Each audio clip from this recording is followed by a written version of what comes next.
Assalamualaikum warahmatullahi wabarakatuh. Perkenalkan, nama saya Rahmawati Dewi dari kelas F2 dengan NIM 24015-109 dari Fakultas Farmasi dan Sains Universitas Muhammadiyah Profesor Dr. Hamka.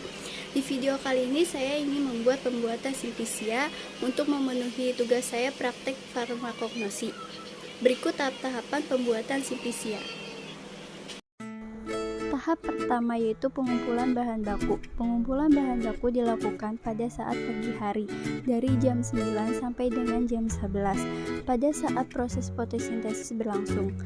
Kadar senyawa aktif pada simplisia berbeda-beda tergantung pada bagian tanaman yang digunakan. Tahap kedua yaitu sortasi basah. Tujuan dilakukannya sortasi basah ini adalah untuk memisahkan bahan organik asing yang terbawa saat proses pengumpulan bahan baku seperti tanah, batu, pasir, dan lain-lain yang dapat mengganggu pada proses selanjutnya. Sebelum kita lanjut ke tahap selanjutnya yaitu pencucian, kita timbang dulu semua daun yang kita ambil beratnya berapa sebelum dicuci.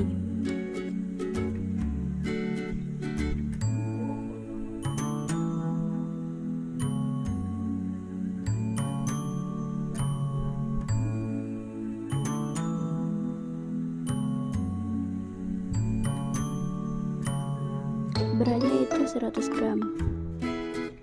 Tahap ketiga yaitu pencucian.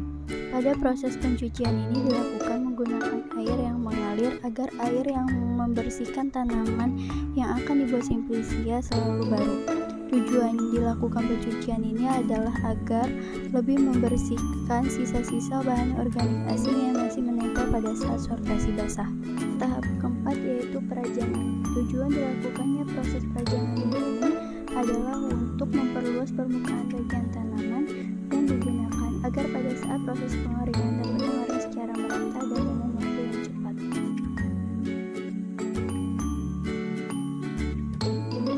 Tahap yang kelima yaitu proses pengeringan.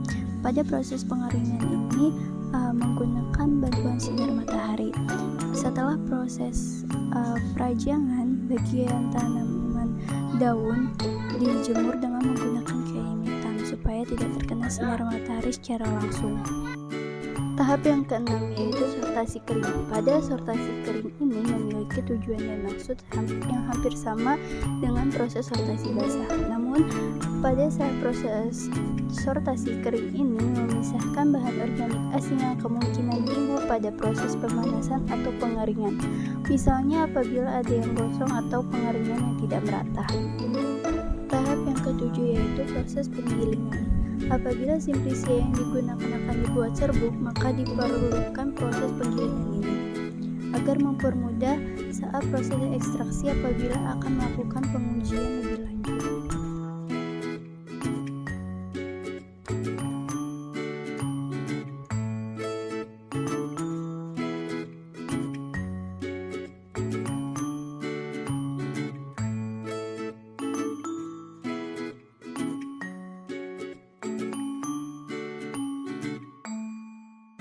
Setelah itu kita timbang berapa berat bersih dari simplisia.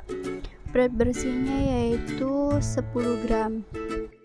Tahap yang ke-8 yaitu proses pengemasan.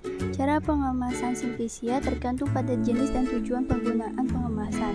Wadah harus bersifat tidak beracun dan tidak bereaksi atau inert dengan isinya sehingga tidak menyebabkan terjadinya reaksi serta penyimpangan warna, bau, rasa, dan sebagainya pada simplisia. Berikut adalah informasi tentang simplisia daun jambu biji. Sekian video dari saya, semoga bermanfaat. Kurang lebihnya mohon maaf. Wassalamualaikum warahmatullahi wabarakatuh.